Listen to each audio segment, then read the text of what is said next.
Je suis tranquille dans la prière. Je suis en paix. Je parle à Dieu. Mon âme vibre et tout mon être est satisfait. Le Père priez le Père, quel privilège ouvrir mon âme au Créateur, savoir qu'au ciel il me protège, entendre la voix de mon Sauveur. Dieu, que tu es grand, et moi je suis ton enfant. Oui, ton amour est infini, et ton pardon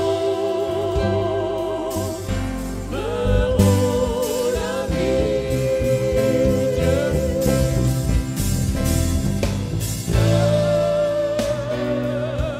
Que tu es grand, et moi je suis ton enfant. Oui, ton amour est infini, et ton pardon me rend la vie.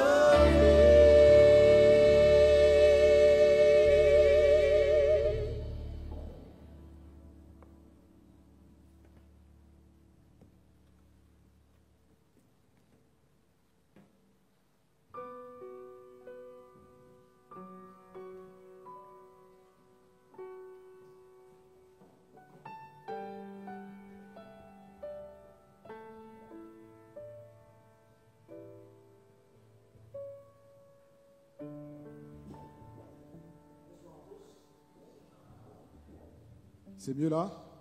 Ok. Bonsoir tout le monde. Content de vous retrouver ce soir. Le bonsoir est à la fois pour ceux qui sont présents ici, également pour ceux qui nous suivent par le biais du net sur notre chaîne YouTube. Toutes les fois, vous pouvez être avec nous en présentiel, c'est encore mieux. Mais nous remercions Dieu au moins que la technologie vous permette d'être avec nous dans ce moment de prière. Alors, laissez-moi juste vous rappeler que notre rendez-vous des 10 jours de prière se décline ici. Nous avons commencé mercredi soir. Et hier soir, jeudi soir, nous n'étions pas ici puisque le programme se fait uniquement sur YouTube le jeudi soir. Donc jeudi prochain, nous serons également, non pas en présentiel, mais en virtuel sur YouTube. Et nous vous invitons d'ores et déjà à vous connecter à ce moment-là pour participer à ce moment de prière avec nous. Hier soir, si vous avez suivi sur YouTube, donc nous avons parlé dans la continuité du thème de la prière, enseigne-nous à prier. Je reviendrai dessus dans un instant. Mais ce soir, nous irons plus loin. Nous avons abordé la dernière fois comment demeurer en Christ. Et là, ce soir, nous allons nous retrouver au cœur du sermon sur la montagne dans l'évangile de Matthieu. Je vous invite d'ailleurs à ouvrir vos Bibles. C'est le passage qui servira de support à notre réflexion ce soir. Matthieu chapitre 6. Matthieu chapitre 6. Nous allons lire le texte et ensuite nous allons entrer dans la réflexion qui j'espère nous permettra d'avancer. Alors Matthieu chapitre 6, les versets qui nous intéressent ce soir sont les versets 7 à 8. Alors voilà ce que le texte dit. Vous le voyez à l'écran ou bien devant vous sur vos Bibles.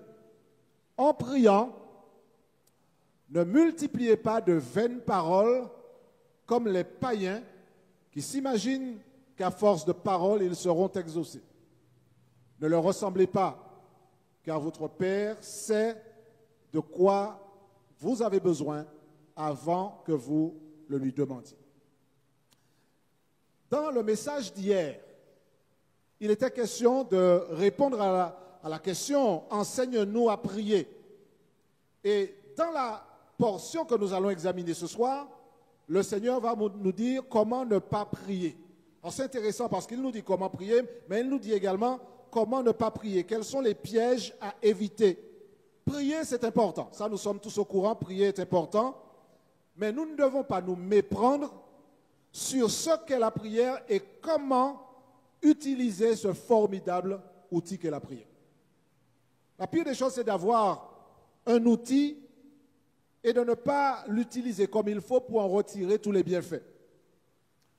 On raconte l'histoire d'un homme qui voulait nettoyer autour de chez lui. Il a pris sa hache. Vous avez déjà vu une hache, quand vous regardez la diapo qui va apparaître, vous verrez. Il a pris une hache. Et oui, il y a une diapo qui est censée apparaître normalement. Il a pris une hache, d'accord? Oui, d'accord. D'accord. Donc la hache est dans le magasin, toujours, on va l'acheter après. Alors, il a pris une hache et il s'est mis à couper un arbre. Il a mis toute sa force pour couper l'arbre. Et un voisin passe et lui dit, mais mon ami, à ce rythme-là, tu n'auras pas terminé de couper l'arbre aujourd'hui avec ta hache. Il vaut mieux acheter une tronçonneuse. Quand tu vas couper ton arbre avec la tronçonneuse, avec la hache, tu vas couper un arbre en 3 heures. Avec la tronçonneuse, tu vas couper 10 arbres en une demi-heure. Donc, achète-toi une tronçonneuse et coupe l'arbre avec la tronçonneuse au lieu d'utiliser la hache. Notre ami se rend dans le magasin. Il achète une tronçonneuse. Et puis, son ami passe par là et l'entend qui dit, mais je ne comprends pas, tu m'as dit que ça irait plus vite avec la tronçonneuse et ça ne marche pas. Il dit, comment ça ne marche pas? Laisse-moi voir comment tu fais. Et il voit l'homme qui prend la tronçonneuse et qui fait le même mouvement qu'il faisait avec la hache, avec la tronçonneuse. Et l'homme lui dit, mais non, tu as un outil entre tes mains, c'est comme ça que ça fonctionne. Tire sur la corde, le moteur va démarrer, et puis tu pourras couper les arbres. On n'utilise pas une tronçonneuse comme on utilise une hache. Il n'y serait jamais arrivé. En fait, c'était pire que couper l'arbre avec la hache. Pourquoi est-ce que je raconte ça? Simplement parce que la prière, c'est un outil extraordinaire. Mais l'erreur, c'est de ne pas savoir comment l'utiliser. D'avoir entre nos mains ce formidable et extraordinaire outil que Dieu nous a donné et ne pas savoir qu'est-ce qui est censé faire le contenu de la prière et l'attitude qu'on est censé avoir lorsqu'on entre dans cette démarche de prière. Alors, dans Matthieu 6, versets 7 à 8, nous avons vu ce que Dieu nous demande d'éviter. Mais l'attitude dans la prière, dans les versets qui précèdent, dans les versets 5 par exemple, et 6, il dit, lorsque vous priez, ne soyez pas comme les hypocrites qui aiment à prier debout dans les synagogues et au coin des rues pour être vus des hommes. Je vous le dis en vérité, ils recevront leur récompense. Donc, dans la prière, le Seigneur nous dit déjà, évitez d'être comme les hypocrites. L'attitude que vous avez n'est pas une attitude que vous êtes censé avoir pour impressionner qui que ce soit. Vous savez qu'on en parle dans la Bible, certaines personnes priaient au coin des rues en levant la main et en pensant qu'ils étaient plus justifiés que d'autres. Regardez l'image qui va apparaître là aussi. Vous allez voir que c'est une illustration, d'accord? Dans la Bible, il y a donc un certain nombre de personnes qui sont décrites comme essayant d'impressionner Dieu. D'accord, on va faire ça. Essaie d'impressionner Dieu, essaie d'impressionner les autres en étant dans une posture de prière. On va impressionner les gens, on va lever la main, on va estimer qu'on est plus justifié que notre.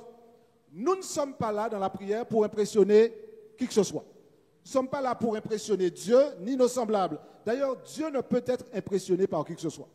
Vous imaginez bien que tout ce que nous pouvons faire, c'est Dieu qui nous permet de le faire. Donc vouloir impressionner Dieu à travers la prière est une folie.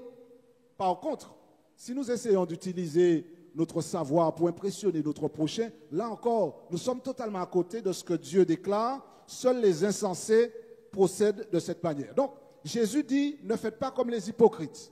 Et puis, dans la section qui nous intéresse ce soir en particulier, les versets 7 à 8, là, il ne parle plus des hypocrites, mais des païens. Alors, j'aime bien ce que Jésus fait ici. Parce qu'il dit, en priant, alors je trouve ça extraordinaire, hein, en priant, parce qu'il ne faut pas oublier qu'à l'époque de Jésus, la prière faisait partie de l'expérience des hommes et des femmes de son époque. Il y avait même des temps de prière. La 3e heure, la 6e heure, la 9e heure, on priait à ces moments-là. C'était des moments qui étaient déjà réservés pour cela, d'accord? Et certaines personnes s'assuraient d'être vues. Elles se mettaient au milieu de la rue, levaient les bras au ciel et priaient pour que les gens voient qu'ils sont plus spirituels. La posture ou la position qu'on adopte dans la prière, aussi importante qu'elle soit, elle ne dit pas tout. Je peux être debout, priant le Seigneur, et être justifié. Je peux être à genoux et prier être justifié. Mais je peux être à genoux et puis être à des années-lumière. À des années-lumière de ce que Dieu attend de moi. Donc la posture dans la prière ne dit pas tout. Il y a certaines personnes qui vont militer en essayant de faire croire que c'est la position qui va déterminer l'approbation de la prière. Je répète que je peux être à genoux en train de prier et ma prière n'est pas approuvée par Dieu. Je peux être debout comme le publicain. Vous vous rappelez, dans l'expérience, il y avait le publicain, le pharisien, ils étaient tous debout. Et la prière de cet homme debout a été acceptée par le Seigneur. Donc la question n'est pas de savoir fondamentalement est-ce que l'attitude ou la position que j'ai détermine l'approbation. Il s'agit plutôt de dire si j'ai la bonne attitude, si j'ai le bon état d'esprit, alors j'adopterai la bonne attitude. Mais je ne vais pas me mettre à genoux ou debout ou une autre position en disant c'est cette position-là qui me rend acceptable aux yeux de Dieu. J'espère qu'on se comprend lorsqu'on parle de rapport entre l'approbation de la prière et la position qu'on adopte. Je dois d'abord m'assurer que c'est mon cœur et la disposition de mon cœur envers Dieu qui doit déterminer effectivement la manière dont je me présente devant lui. Et non pas croire l'inverse, comme les pharisiens le croyaient, que c'est la manière dont je fais qui détermine que je suis accepté ou acceptable devant Dieu. En priant, dit le texte. Ah, j'aime cette partie-là. En priant. Quand on dit en priant, ça nous laisse entendre quoi? Le texte aurait pu dire quoi? Il aurait pu dire, si vous priez. Le texte ne dit pas si vous priez, il dit en priant. Ça veut dire qu'on s'attend à ce que la prière soit une pratique chez nous. Posons-nous la question, chacun d'entre nous. Est-ce que nous prions parce que c'est une pratique? Ou est-ce que la prière ne fait pas partie de notre rythme de vie? Est-ce que c'est la respiration de notre âme? C'est une question fondamentale. La prière fait-elle partie de ma vie? Le passage que nous avons lu commence par « en priant ». Donc l'idée, c'est qu'au départ, le texte s'adresse à des hommes et à des femmes qui ont intégré dans leur pratique religieuse la prière. Maintenant, le texte dit « en priant, ne faites pas quoi? Ne multipliez pas de vaines paroles comme les païens. » Essayons de décortiquer cela. Premièrement, qu'est-ce qu'un païen? C'est quoi un païen? Parce que si on nous dit de ne pas ressembler aux hypocrites, là maintenant on nous dit de ne pas ressembler aux païens. Le païen, pour faire simple, c'est quelqu'un qui ne connaît pas Dieu, qui n'est pas dans cette démarche relationnelle profonde, intime avec Dieu. Donc, le païen agit en se disant, je vais prier à une divinité. Le païen prie aussi, mais il prie à une divinité qu'il doit flatter, qu'il doit apaiser. Il n'est pas du tout dans la démarche du chrétien qui prie à un Dieu qu'il connaît. Quand vous priez, ne faites pas comme les païens. Que font les païens? Ils multiplient de vaines paroles. Il nous faut nous arrêter sur ça. Ne multipliez pas de vaines paroles. On n'impressionne pas Dieu avec ses paroles. On a ça en nous en tant qu'humains. Parfois, on essaie d'impressionner les gens, on essaie de faire l'intéressant. Dieu n'est pas impressionné. Quand vous priez, ne multipliez pas de vaines paroles. Ceux qui prient avec de vaines paroles, ce sont des païens. Ils ne connaissent pas Dieu. Se pourrait-il que nous soyons des païens sans le savoir, ne connaissant pas Dieu? Quand nous prions, je veux croire que nous prions à un Dieu que nous connaissons et que nous considérons comme notre Père, que nous nous voyons comme ses enfants. Cette prière-là, elle n'a pas besoin d'inclure des vaines paroles répétées. Alors, ça demande un peu d'explication. Quand on parle de multiplier de vaines paroles, le texte est en train de dire quoi exactement? Est-ce que ça veut dire qu'il ne faut pas que j'aille au-delà d'un certain nombre de paroles? Est-ce que ça veut dire que je ne dois pas multiplier les phrases et m'assurer d'avoir une prière où il y a juste 4-5 phrases? Est-ce que je peux considérer que prier sans avoir de vaines paroles, c'est rester le plus court possible? Ça, ce serait une grave erreur. On peut prier long et être parfaitement en phase avec Dieu. On peut répéter les mêmes paroles, et être parfaitement en harmonie avec Dieu. D'ailleurs, quand on lit la Bible, on a de nombreux exemples. On va en prendre deux, puisque on pourrait passer la nuit dessus. Dans Matthieu 26, par exemple. Matthieu 26, verset 44. Matthieu 26, 44. C'est Jésus. Vous voyez, on est dans le jardin de Gethsémani. D'accord? La Bible dit, à propos de Jésus, dans le jardin de Gethsémani, au verset 44 de Matthieu 26, il les quitta et s'éloignant, il pria pour la troisième fois, faisant quoi? Répétant les mêmes paroles. Le fait de répéter les mêmes paroles, c'est parce que le texte est en train de condamner. Soyons clairs, hein? Il y a des personnes qui sont allergiques au fait de répéter certaines choses plusieurs fois. Il faudrait bannir certains psaumes de la Bible, qui sont des psaumes avec une portion antiphonale où la congrégation va répéter que sa miséricorde durera toujours, que sa miséricorde durera toujours. Alors qu'est-ce qu'on fait? On bannit ce psaume-là. Répéter les mêmes paroles n'est pas condamnable. Il faut bien comprendre ce que le texte dit lorsqu'il dit ne priez pas, ne multipliez pas de vaines paroles. Ce n'est pas une question de longueur, ce n'est pas une question de multiplication de paroles, mais le texte met bien l'accent sur de vaines paroles. Ne multipliez pas de vaines paroles. Les païens ont besoin de faire ça parce que pour eux, la divinité, c'est une divinité qui ne s'occupe pas des créatures. Et il faut attirer l'attention de ce Dieu-là. Seigneur, je suis là. Tu es occupé, mais je suis là, donc je te fais un petit signe. Et puis, à force de te parler, tu vas finir par prêter attention et puis à daigner porter ton regard sur moi. Le chrétien, celui qui aime Dieu et qui est dans une relation avec Christ, il n'a pas besoin de répéter de vaines paroles parce qu'il sait qu'il prie à son Père qui est dans les cieux. Et le Père n'a pas besoin d'être flatté, n'a pas besoin d'avoir ses paroles pour dire à force de paroles. Et les paroles vaines, ce sont des paroles creuses. Ce sont des paroles qui sont longues, mais qui sont vides et qui ne sont pas sincères.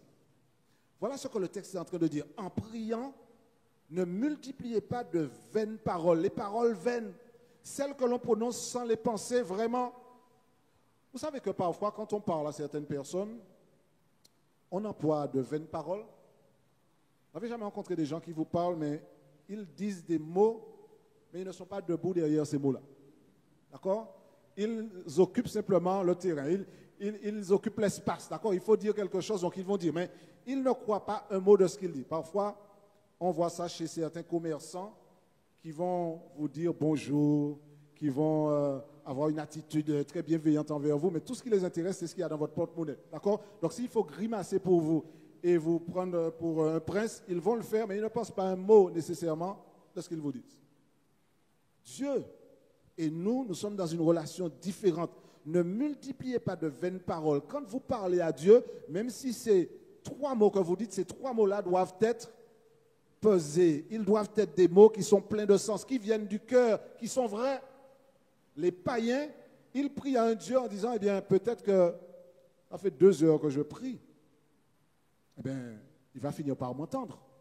Dieu n'a pas besoin qu'on essaie de l'impressionner. Dieu n'a pas besoin qu'on essaie d'attirer son attention. Dieu sait déjà que nous allons prier. Il connaît le fond de notre cœur. Donc le païen, lui, a besoin de faire ça. Il ne connaît pas Dieu et sa divinité a besoin d'être flattée, a besoin d'être apaisée, a besoin qu'on attire son attention. Mais le chrétien connaît un Dieu qui n'a besoin ni d'être flatté, ni d'être impressionné, ou alors ni d'être réveillé de sa torpeur. L'approche de la prière que l'on adopte ici est une approche qui donc n'a pas besoin de considérer que pour être efficace, la prière doit être longue. Vous savez que si la longueur faisait la valeur, on pourrait regarder dans la Bible, par exemple, je vous donne juste 2 exemples. Vous vous rappelez comment dans Acte 19. Vous vous rappelez que pendant 2 heures, vous pouvez lire le texte, on peut juste faire référence à cela. Dans Acte 19, parce que nous allons passer du temps en prière, mais je veux quand même ajouter quelques minutes là-dessus. Acte 19, alors on va voir les versets 34 notamment. 34. Vous vous rappelez, c'est la période où Paul était à Éphèse. Verset 34. Mais quand ils reconnurent qu'il était juif, tous d'une seule voix crièrent pendant près de 2 heures. Grande est la Diane des Éphésiens. Pendant combien de temps ils ont fait ça? 2 heures. Ce n'est pas parce que c'était 2 heures que c'était bon. Parce qu'ils priaient à la Diane des Éphésiens. Vous pouvez prier pendant 25 heures à la Diane des Éphésiens, ça ne rend pas la prière valable. Donc la longueur n'est pas synonyme de valeur. Alors certaines personnes qui pensent que quand on a prié et puis qu'on est resté suffisamment longtemps, là la prière pèse plus lourd. Vous savez qu'on a des traditions chez nous qui ont la peau dure. Donc on va se mettre à genoux tout à l'heure. Je vais regarder qui c'est qui se lève en premier. D'accord? Là, ce n'est pas une bonne prière. Ça fait 45 secondes. C'est à partir d'1 minute que la prière est acceptée. Ah ouais, Sichem? À partir d'1 minute, c'est bon. Là, le Seigneur, en ça, ce n'est pas acceptable. D'accord? Donc je viens, je regarde, là, je reste un bon moment. Bon moment. Et là, quand je me lève là, je vais dire, ce frère-là, il est spirituel. Hein, il est resté là 2 minutes. On a dû l'attendre. Là, c'est spirituel. Il avait des choses à dire au Seigneur. Réveillons-nous de cette mentalité tordue qui consiste à croire que la prière, c'est un outil que Dieu nous donne et que nous utilisons pour pouvoir transformer Dieu en qui il n'est pas. Dieu nous dit, parle-moi, je suis ton Père. Donc je n'ai pas besoin de multiplier de vaines paroles, mais je peux prier pendant 2 heures. Je peux prier pendant 3 heures. Il n'y a aucun problème. Si cette prière-là n'est pas constituée de vaines paroles, mais si je prie pendant 1 minute, mais que ce sont de vaines paroles qui sortent de ma bouche, ma prière n'a aucune valeur.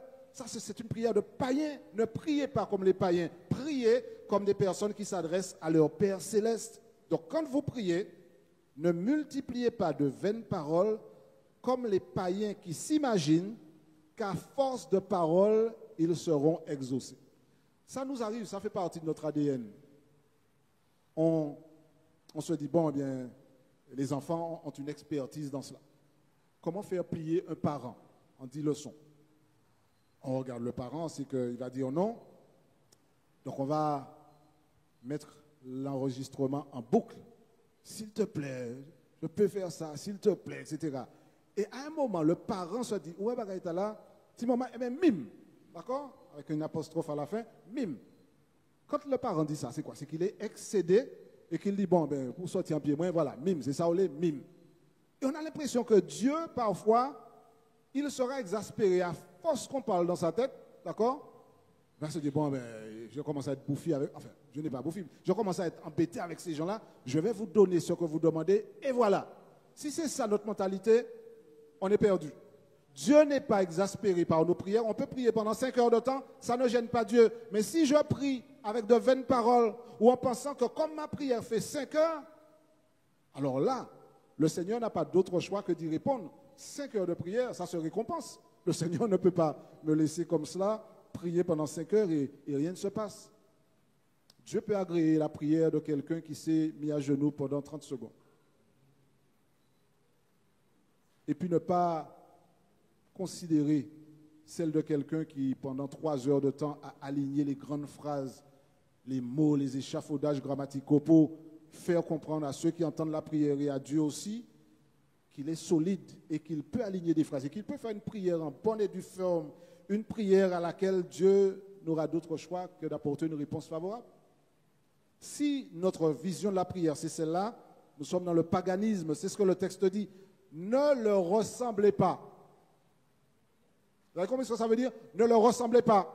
Il répète ça parce qu'il a déjà dit, en fait, ne faites pas comme les païens. Et là, il revient, il remet une couche, ne leur ressemblez pas. Ne faites pas comme ces gens-là. Des prières qui sont remplies de vide, en fait, des prières qui sont faites en espérant qu'on impressionnera Dieu. Non. Quand vous priez, lorsque vous priez, ne multipliez pas ces vaines paroles. Faites des prières sincère à Dieu. Parlez à Dieu, sachant qu'il vous écoute, sachant qu'il vous connaît. Les païens, eux, ont besoin de faire autrement, mais pas nous. Et cette approche de la prière, nous devons l'adopter parce que Jésus l'a utilisée. Quand je prends l'expérience de Jésus, je vous ai donné un exemple de Jésus qui a prié en répétant 3 fois les mêmes paroles. Donc il faut bien comprendre que ne pas prier en incluant de vaines paroles ou en pensant qu'à force de paroles, on sera exaucé, ça n'a rien à voir avec la persévérance dans la prière. Vous voyez comment on peut établir la différence? Il y a une différence entre parler, ajouter des paroles en pensant que plus on met des paroles, plus ça sera efficace, et puis persévérer dans la prière. Il n'y a aucun problème à persévérer dans la prière. Vous savez, quelqu'un m'a demandé une fois, pasteur, est-ce que je peux prier plusieurs fois pour la même chose? Je lui ai dit, je ne vois pas d'inconvénient à cela. Je ne vois pas d'inconvénient. Si l'Esprit de Dieu te pousse à persévérer dans la prière, persévère dans la prière. Maintenant, la prière, n'oubliez pas, c'est à double sens. Donc, je dois parler à Dieu, mais je dois écouter aussi ce que Dieu dit. Et Dieu peut me dire, tu sais ce que tu demandes là, je n'ai pas prévu de te le donner maintenant ou de cette manière. Donc, je dois aussi être à l'écoute de Dieu. Mais je peux persévérer dans la prière. D'ailleurs, Jésus lui-même invite à persévérer dans la prière. Vous vous rappelez, dans Luc 18, verset 1, ce qui est dit? On va lire le texte, puisqu'on est dans la Bible. Hein, dans Luc 18, verset 1, on connaît bien cette parabole, on a eu l'occasion de l'étudier ici même. Luc 18, verset 1. Quand Jésus parle à ses disciples, il utilise des paraboles et derrière la parabole, il y a une leçon. Verset 1er du chapitre 18 de Luc, il dit quoi? Jésus leur adressa une parabole pour montrer qu'il faut toujours prier et ne point se relâcher. Prier sans cesse. Donc la Bible ne peut pas nous inviter à prier sans cesse, à persévérer dans la prière, à ne pas se relâcher, à toujours prier. Et puis que nous puissions intégrer cela comme signifiant qu'il ne faut pas multiplier les paroles, donc il faut rester une prière, c'est tout, et puis on a un quota. Non, priez sans cesse, continuez de prier, restez dans la prière, persévérez dans la prière.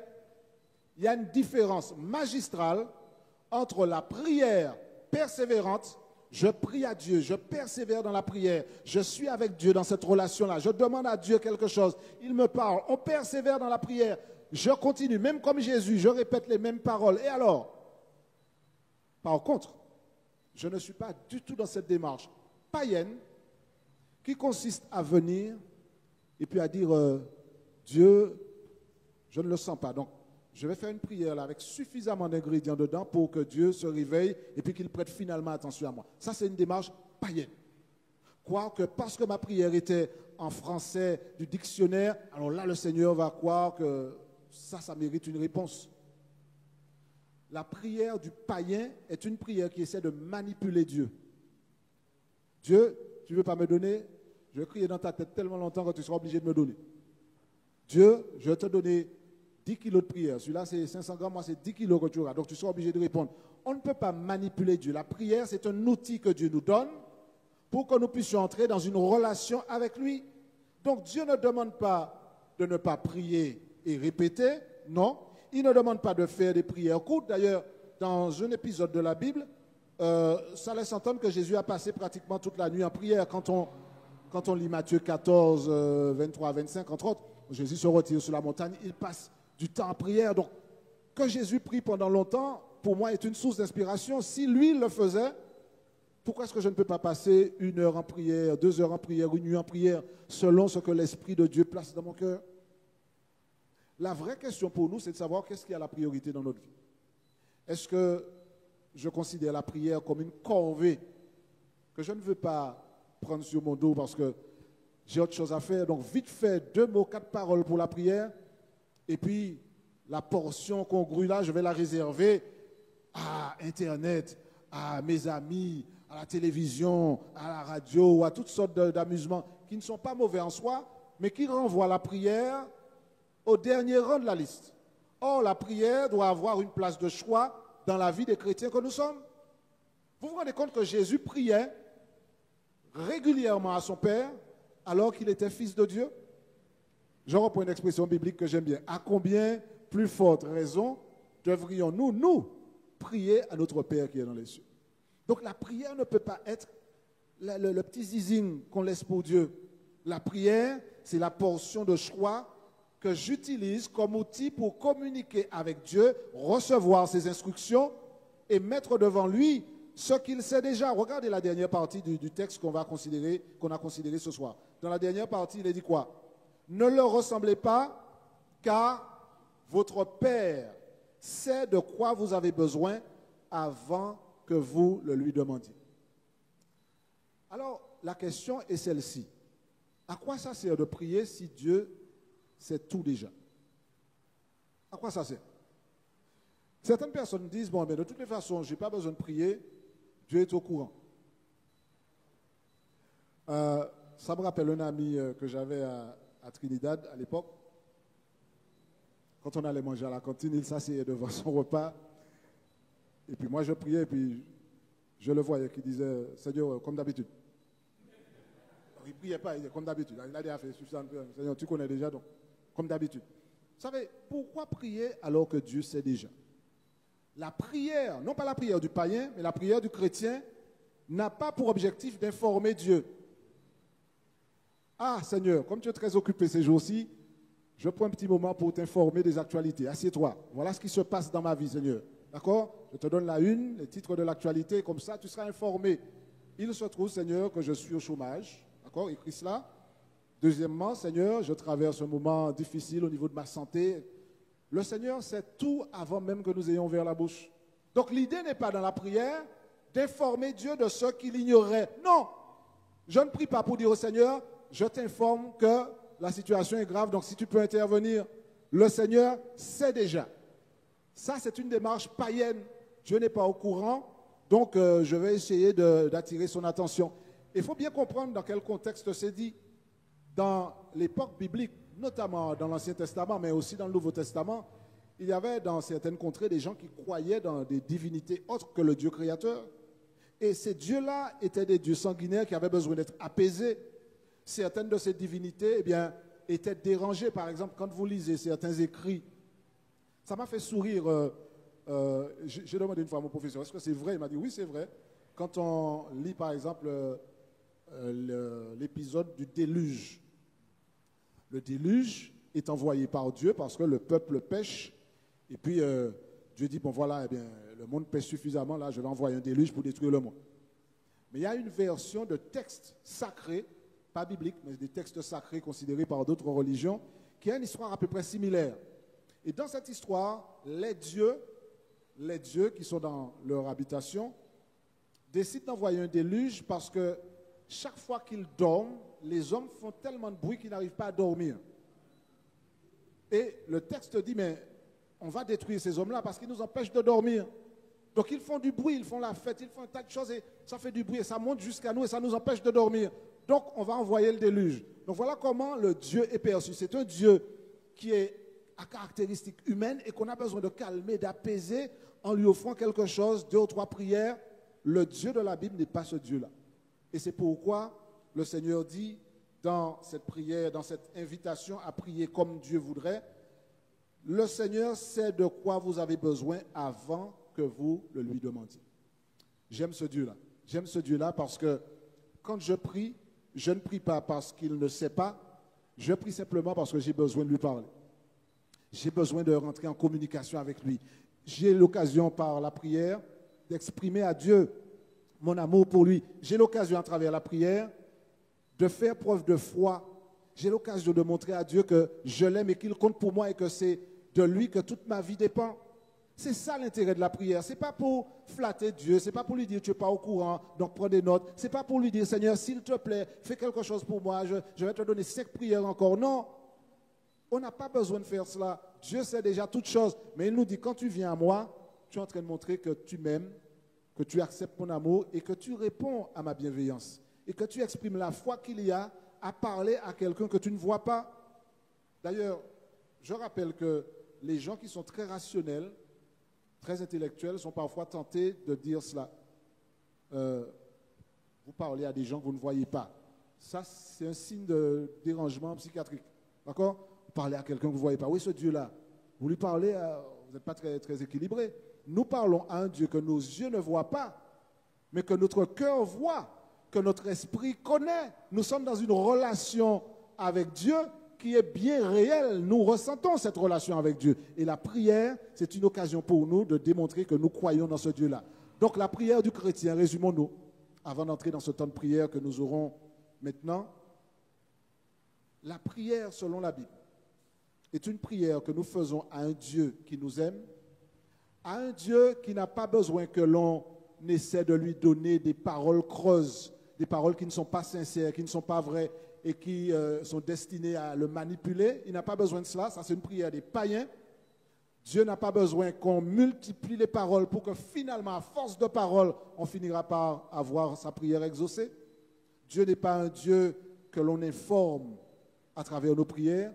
Dieu sait toutes choses et je suis content d'avoir affaire à un Dieu comme ça, frères et sœurs. Moi, je dis merci Seigneur. Il sait déjà. Parfois, vous n'avez pas besoin de parler. Vous savez exactement ce que certaines personnes pensent.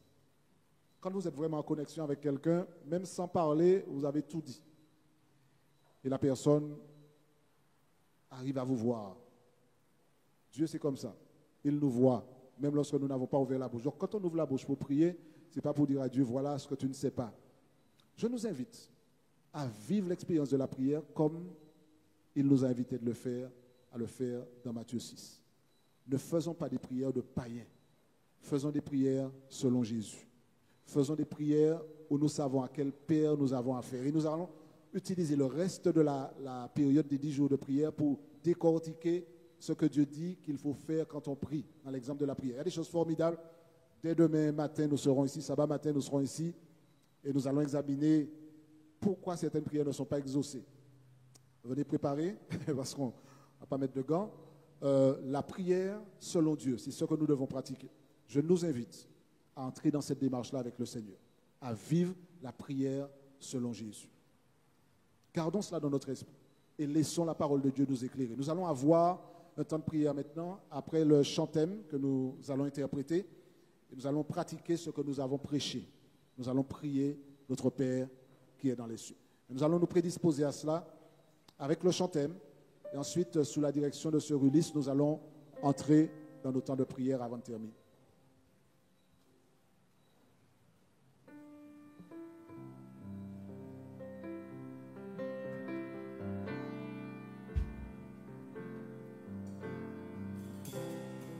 Dans la prière.